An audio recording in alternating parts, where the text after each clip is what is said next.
Everybody, it's Jen with Caketastic Cakes, and yep, once again, I'm back in the cranberries. So I'm going to show you something you can do with all the extra cranberries that you have left over after making your juice. So I'm going to show you how I made my juice to begin with. I know there's a lot of things going around, a lot of trends. I'm sure by now a lot of you have seen them, where you put your berries and sugar in a jar and jar it and then let it sit for weeks. You could do that. Or you could take your berries and make your juice and then not have berry sludge in 6 weeks that you then have to strain out and take care of and then throw in the garbage. So yeah, why not, right? Taking a little bit of extra time now and get something worth it out of it. Now, I'm making cran apple juice. So I've got some apples. I had 4 apples. I forget, I think 5 bags of cranberries that I rinsed and picked through. Peeled my apples, chopped them up. Look at that. Isn't that lovely? Into the pot they go. And I don't have a specific measurement on the apples, just whatever I had around. I think like, half a dozen is probably better than the few I had. But anyway, measure it all together. Your berries, your apples, put it all together, measure it, and then don't pour your apple juice on your counter like I did. Pour out the same amount of juice as your volume of berries and apples of apple juice, and then pour it into your pot. So it's a 1-to-1 ratio, because cranberry juice, super easy to make. You got your berries, you got your liquid, 1-to-1. Boom. Okay. Now you got your juice, your apple juice in your pot, you got your cranberries, you got your apples. It's so pretty. And that right there, my friends, is my kitchenmajig. It is a wonderful tool that they don't make anymore, and I found it, on eBay or something like that. Highly recommend. Anyway, I love my kitchenmajig. I'm sidetracked. You let it boil for like 15 minutes or so. A little longer is not going to hurt. A little shorter, you don't want that. I crushed the berries and smooshed the apples a little bit as it went. And after my 15 minutes was up, I am straining it. This is just a regular sifter, nothing fancy. Once again, kitchenmajig coming in to save the day. I'm just pressing down on my mash in order to get the extra juice out, because you put the effort in, you may as well get the rewards. And here's where the good stuff comes in. Take that mashed stuff that you've just caught in your strainer and put it in a second bowl. Keep on doing this until you have all your juice separated and all of your mash strained out. Try to get as much juice out as you can. It doesn't have to be perfect. It's not going to be perfect. That's okay. All right, so just keep doing it till you get all the juice. And every time you do it, make sure you save that mash. Put it in your bowl. Look how steamy it is. It's such a pretty color. There it is. Okay. Now, as far as the juice goes, just put your smashed stuff aside. You're going to put it through even a finer sifter, or if you have cheesecloth layered up like 4 layers thick, and then run it through. I've got this really, really fine little sifty thing here that I pour it in and swish it around. You can see how much clearer it is coming out the bottom there. And I'll try to angle it so you can see inside to see the very fine sludge, really, puree, I guess you could call it, that is left inside. So let's say, okay, there it is. So it's real fine, almost like baby food or something in there. And that you're just going to add to your pot, because that's good stuff right there. Now, once you have sifted or strained again all of your juice, you could do it a third time if you want. I don't bother. Time to add your sugar. It's to taste.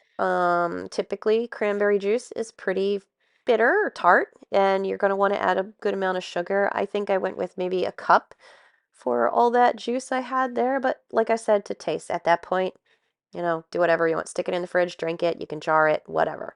Now, we're getting back to the mash. I am taking all my apples and cranberries mash and putting it through my food mill. This is going to make it even consistency, and it's going to get the lion's share of the seeds out. It's not going to be perfect because I don't have that fine of a food mill, but it's going to do a heck of a good job. This is going to take a while. I have a hand crank one. I personally love it because when the power goes out or something, end of days, doomsday preppers people, you don't want to rely on electricity if you don't have to.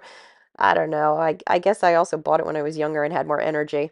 But I've got the hand crank one, so I stood there and cranked and cranked and cranked. And eventually I got through all of it. You're going to find that it's going to also pull the skins from the cranberries out. So every once in a while, I did have to like crank it backwards and that will scrape the mesh, I guess, on the bottom, and you can get everything that would be clogging up your pores out of the way. And also, if you see anything I'm using here, except for the kitchen jig, I will admit that, you can find it on Amazon in my Amazon shop, which is Caketastic Cakes. So yes, that helps me out if you decide to do it this way. All right, so there you go. Look at it, how lovely it is. It's nice, it's pretty. I love the color. Didn't realize how pretty cranberry color actually was. By the end of it, I have my yellow bucket that is multitask, purposed, I should say, almost full of cranberry juice. I made a mark with my finger on the side, and I'm going to dump it back into my nice, clean, big pot. Scrape down your walls. I'm being careful not to damage that little mark I made because that is going to tell me how much sugar to add. I'm making jam out of this, so it's going to be a cran apple jam. If you wanted to go further, you could grind up some strawberries and blueberries, add a little cinnamon, make a Christmas jam out of this. A lot of people go Christmas jam with their cranberries just because, even though it's, 50% sugar, it's still tart. So some people like it a little sweeter, whatever. Okay, now again, we're going to do 50-50 cranberry sludge, ground up to sugar. So that mark I made in the bowl there was on purpose. See, there's the mark right there. And I added up filled it up to the sugar, then put it in and questioned my life choices as I see how much freaking sugar is in there.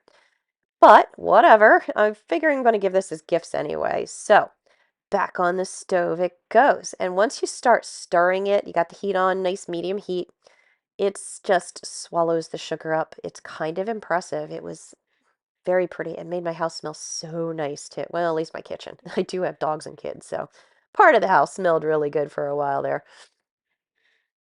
And if I sound stuffy, I apologize. I'm getting over the flu, but I wanted to get this out because it's just so pretty and easy. And so many people are either throwing away the cranberries they're using for these juices or they put them in the jars and then they get thrown out in 6 weeks. So yeah, don't waste it, man. Food costs money these days. It's not like it was where it's a little easier to throw things away in the past.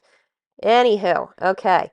After a little bit of cooking, you can see it really liquefies up very nicely. And one of the lovely things about this is because it's cranberries, you don't need to add pectin. So there's no artificial pectin that you have to add. I guess because I also have apples in here, it adds even more pectin to it. So setting up as a jam is not an issue.